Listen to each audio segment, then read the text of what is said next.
Okay, by the way, a dose of dung. Of Doug? What? Is this what you decided? A Doug. A dose of Doug. What's a Doug? A Doug. A drug. A drug. A dose of a Doug. A dose of a drug. Okay, so there's going to be two questions, and they're going to be regarding either exponential growth or exponential decay, and I'm not guaranteeing any particular format, but two of them will be something like this. So this one they give you like the k, so we can easily write a function, and a is our dependent. Am I recording this yet? Yeah, I am. Hello. Okay. A is our dependent, T is our independent, so we need our initial amount. It says a dose of 3 is administered, so 3 is our initial amount, and then e to the negative 0.1 t. That would be our function. If they don't give you 3, you just put a sub 0 in there. A sub 0? For like the initial amount. So if they didn't give you the initial 3 cubic centimeters, you would just put whatever this variable is with a little subscript 0. Got it. It says how much of the initial dose will remain after 10 hours. So all you're doing is just plugging in 10. Make sure you have proper notation. Okay, so I should see that, and then you use your calculator for the rest. You should get something smaller than 3 cubic centimeters. Hello. Got 1.104. Plugged it in wrong. That's what I got as well. Yes. So let's round to 3 decimal places, 1.104 cubic centimeters. Such 4, but I wrote 3. After how long does half the original dose remain? So we can use like the doubling time / half-life for this. So you're just going to take the natural log of a half and then divide by k, and that'll give you... Wait, can we also just do ln of 2 over? Yeah, it's just going to be the wrong sign, but yeah, it's the same thing. Okay. But it'll be like negative or positive or whatever. So this is 6.931 hours.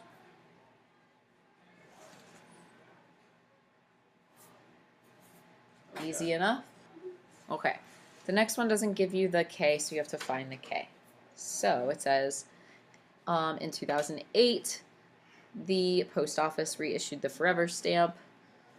It is always valid on standard envelopes weighing 1 ounce or less. The cost of the first class postage stamp was 4 cents in 1962, and then 44 cents in 2010. So we're going to use those two like points to find the k. So it says that 4 cents grew to 44 cents in a period of 48 years. yeah. So we can divide by 4. So we're going to get the natural log of 11 Natural log of 11. divided by 48. Yep, and that's going to be k. You want to hear how the SATs went for me? How did they go? It wasn't this week. So I woke up at 6 a.m., showed up, and got the date wrong. Oh, good times. You showed up to the place. Showed up to Lake Mary High School. Got into an argument Why is no one here? with 2 administrators because there was Saturday school there for kids who had detention. Did they think you were at detention? I was the only white guy there. I was like, I'm here for the SATs, and they're like, oh, we don't have SATs this week. Sent me to the wrong. I rounded this because it was like 0.04999, blah, blah, blah, blah. So I just rounded it 0.05. So Can I just do 0.49? no, because it's 99. So you have to round up. Can I do 0.0499? No, because then after the 9 comes a 5. And then after that comes a 6. So you could do 0.04996. Okay.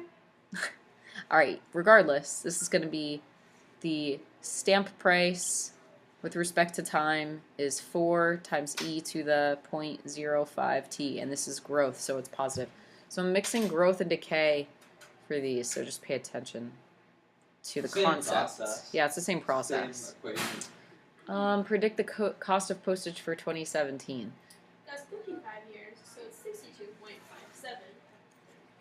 Oh, not P. Not P. Says S of 55 equals 4 e to the 0.05 times 55. It's a lot of sense. Yeah, and then you're going to round to the nearest whole number because this is cents and it's technically already rounded. So if you get 62.571, that's like 62 or 63 cents. However you want to round that. It's not that many cents though. I think it's 45 cents now, right? I don't think it's gone up that much. The decay rate of radium-226 is 4.209% per century. Woo! And I gave you the hint that century is 100 years. What is its half-life?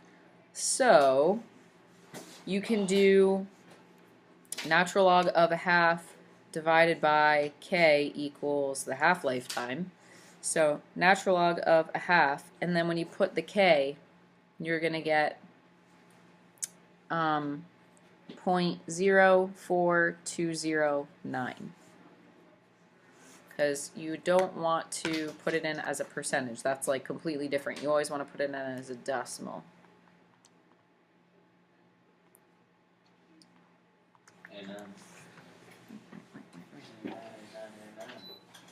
Alright, so I got 16.468, and this is in centuries. So that's like 1600-ish years, or like 1647-ish years, to be more specific. Just multiplying by 100. Alright, half-life, so they give you the half-life of borium-267 is 17 seconds. What is the decay rate? Express as a percentage rounded to 3 decimal places. That means I want it as something 0.123%. That's what that means. So half-life divided by 17 is my K.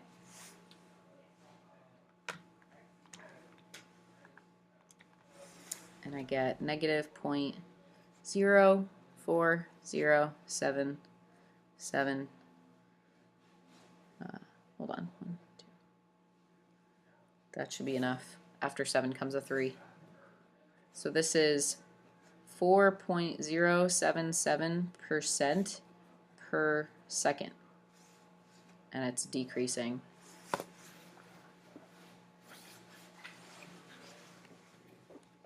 Okay. Questions? Okay. All right. Then you'll have some sort of derivatives. I only put 2, but there is probably going to be more. I'm probably going to do like A and B. Yeah, like A and B, and then I might consolidate this to like A and B. We'll see. But it is a Wednesday, so I'm not going to make it too long. That's true. Just make sure you know your derivatives. Here I put like an E1, a natural log 1, and then on the other page are the other 2 rules that we did. So for E, you need a product rule for this question because we have 3x times e to the 2x. So we're going to do first and then d second. So if e to the 2x is second, So it's 2e to the 2x. 2e to the 2x. So first d second plus second, and then d first is going to be 3. You can multiply the 3 and the 2 and get 6x e to the 2x, but that's pretty much it. And then I just put the 3 in front of the e to the 2x. Ooh, no. I mean, you can like sort of combine, but not really. The only thing you could do is just combine these two. Mm-hmm. But then And then you'd have e to the 2x. that just looks weird. Okay. Like combining like the 6x and the 3. If that was like a regular 6 and a 3, then you would get 9 e to the. But it's not. So I would probably just leave it like that. Okay, so for 6, this is a natural log, so your rule is d stuff over stuff. So the derivative of the stuff. 2x plus 2. And then over X squared plus 2x. minus 1. Minus 1. We want to factor. We're going to factor both top and bottom. No. The bottom doesn't factor. No. Oh, that's a shame. Let's pretend it does. Let me change this to, well, because I want to make sure you can do this. Let's change this to a +1, and then it would factor, because I just want to make sure you guys can, like, simplify. So if that was a +1, it would factor. You'd cancel these guys, and you'd get 2 over x plus 1. If it's -1, it doesn't factor, and that means it doesn't simplify. That's kind of like where I was going with that. That's what Yeah. I was trying to do. So, just in case. But otherwise, if it was -1, you would have just left it as, like, what you had here. These are not really good. Yeah. Okay. Ooh, this is ugly. Yeah, it is. You have to do the product rule. Product rule, and it's like lots of ugly. So we're probably just not going to simplify. Yeah, I'm not gonna All right, so we're going to do first, d second. So first, and then d second. So if this is second, remember the rule is basically d stuff over stuff, but with that extra natural log in there. So it's going to be Natural log of the base. 2 over 2x plus 1, and then times 1 over the natural log of the base. So that's first, d second. Woo! Plus second. There's really not much I can simplify in the second one. No. And then d first. So d first is going to be natural log of the base times derivative of the exponent, which is 2x plus 2, and then multiply by the original 3 to the x squared plus 2x. We're just not going to simplify. We'll just leave it like that. Yeah. Because there's not really much you can simplify, so we just leave it. Yeah. Or it couldn't get us anywhere. It basically just shows me that you know the rules, if you can do this. Which we do know. You do know the rules. I can't Number speak for 8, you need a quotient rule. Also, I didn't put a chain rule in here, but make sure you know how to use the I chain know how rule. to do the chain rule. If we have time at the end, I'll do one of those too. So we're gonna do Isn't the yep, chain rule the one that you always have trouble with? low Me? No. d high. Not So even. d high is gonna be That's good.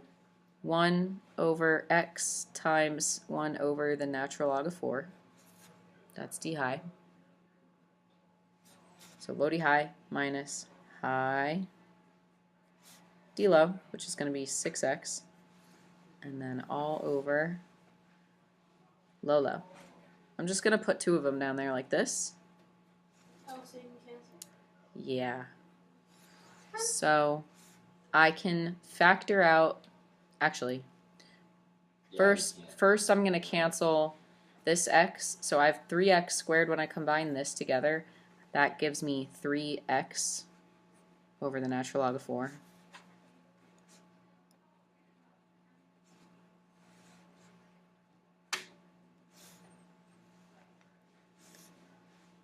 And then instead of canceling, I think I'm going to rewrite this since it's like a fraction here. So we're going to keep change flip.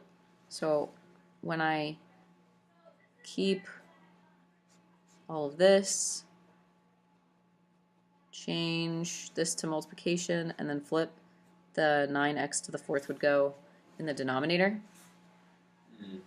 And so when you multiply, like distribute this times this, the first fraction, 3 and 9 would cancel, and you'd get, and the x's would cancel too, so you'd get 1 over the natural log of 4.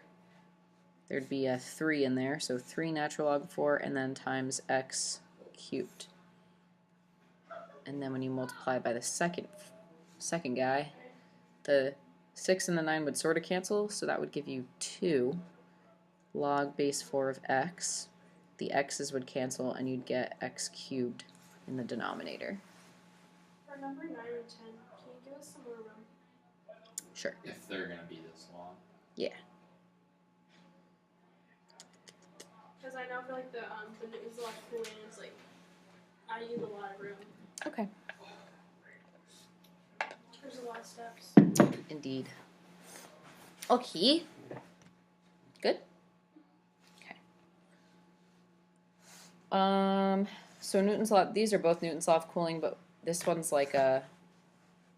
This is like a steak. This one's easier. Do you remember Newton's law of cooling? Yeah, I kind of could use help with this. Is the first thingy minus the room temperature. This is like the formula. Oh, I was gonna say it. Well, it doesn't have anything in there. So A is The initial temperature minus the room temperature. so in this case it would be 145 minus 75. right. So what is that? 70. Yeah. So A is 70. I don't know K yet. And then the room temperature is C. What's A again? A is like the temperature that they give you, the initial temperature, like the first temperature taken minus, not 70, sorry, minus the temperature of the surrounding medium. So basically the room temperature, or 75 degrees. So A is 145 minus 75. That's what I messed up before. And then, yeah, you need to find K. So to find K, you're going to use this. So plug that in. It says after 10 minutes, the temperature decreased to 125. So you're going to plug in 10 for time and then 125 for the temperature and solve. So subtract 75 and then divide by 70. So 5/7 equals e to the negative 10k. Take the natural log of both sides and then divide by 10, and that's going to be your k. For K, could we just do like negative 0.03? Divided by negative 10. Yes. 0.03. Let's do 3.6. Make it more like accurate the more we round, or the less we round. And so, yeah, so our function is, yeah, you're right, you definitely need more room because I need more room. So our function is t of t equals 70 e to that negative k, t, and then plus 75. Can we just write, for B, can we just write like T of 20 instead of having to write it all the way down? Lame. But like, we don't have room. What if you get it wrong? I'm not going to get it wrong. You have enough room. What are you talking about? Look at all that room. Really what I needed to do is just scoot this down. And then you would have had enough room. So it's not that there's not enough room, it's that the room is dispersed poorly. As long as you don't get it wrong, it's fine.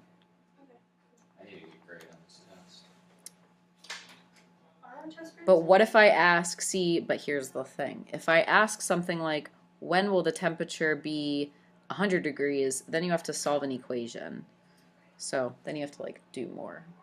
That's true. So, but that's not what I asked. So in 20 minutes, the temperature will be about 110 degrees. On the quiz, is just many derivatives, or there's going to be a Newton's law of cooling too? The quiz was just derivatives. Okay. Just making sure. You haven't taken the quiz yet? No, I haven't. I didn't know. Okay, number 10. It wasn't that bad. All right, don't screw this up. Mother. Okay. At 12 a.m., the body temperature was 81.6 degrees. And then after 1 hour later, the body temperature was 83.2 degrees. The temperature of the room, which is C, is 62 degrees. When was the murder committed? And then I gave you this helpful hint. So we're going to find A by taking 98.6 and subtracting 62, and that gives us 22.6. Wait, what? A is 98.6 divided by 62. 36.6.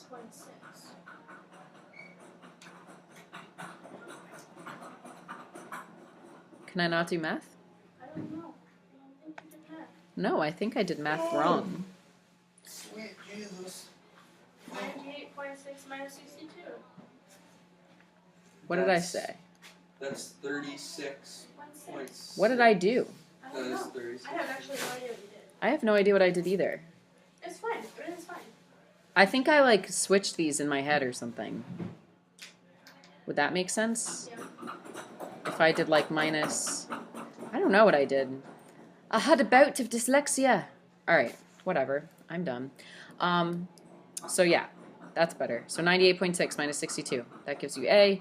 Now we're going to take these guys and plug them in into two like equations. So first equation is going to be 86.1 equals 36.6 times e to the negative k times some numbers after the murder was committed. So I use n. And then the second equation is 83.2 equals 36.6 e to the negative k, some numbers after plus 1 plus 62.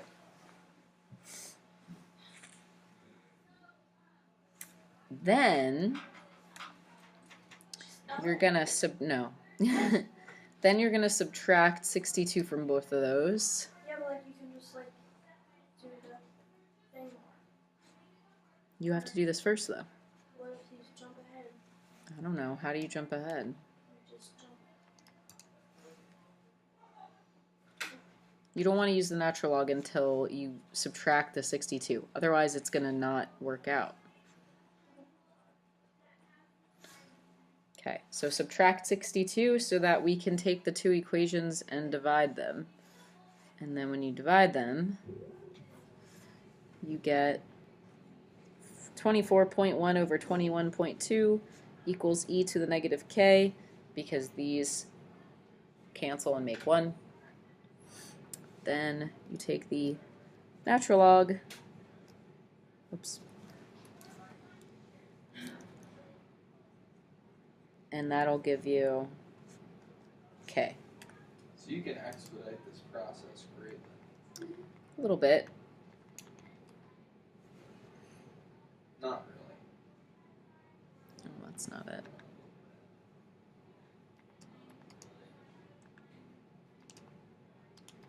Okay, so I got 0.1282. All right. Negative, positive, whatever, it doesn't really matter. Positive, negative, it's all relative. So if you plug the negative in the function, then you know it's negative. Or oh, this is positive k actually. So this is like Positive. it's not. It's a positive k, but when you plug it back in, it's going to decay because I put the negative in my function. All right, so then you're going to take this k value and most likely plug it into this equation and use that and solve for n. So it's going to look something like 24.1 equals 36.6 e to the negative 0.1282n, and then solve for n. So it's just a system of equations. When you find one variable, you plug it back in, and that lets you find the other variable. So that's what we're doing. So you'll divide by 36.6.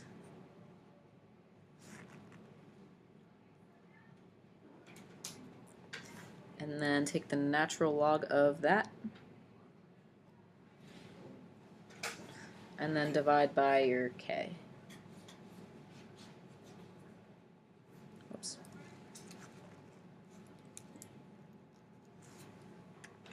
And what you get is the number of hours that passed between the murder and you finding the body. So if it's like 3.26 hours, do you want us to like convert that to minutes? or not No, be that that's extra. okay. That's extra. So we're just looking at it now. Yeah, so let's see. Well, it's like, we could say it's like 3.25. That's like 3 hours and then a quarter of an hour. So like 15 minutes. So you could say about, 9:15. Like, we just say 9. wouldn't that be like 8:45? Oh, transition. Right. Be like 8:45 p.m. Because this was at midnight Yeah. ish. And that's it.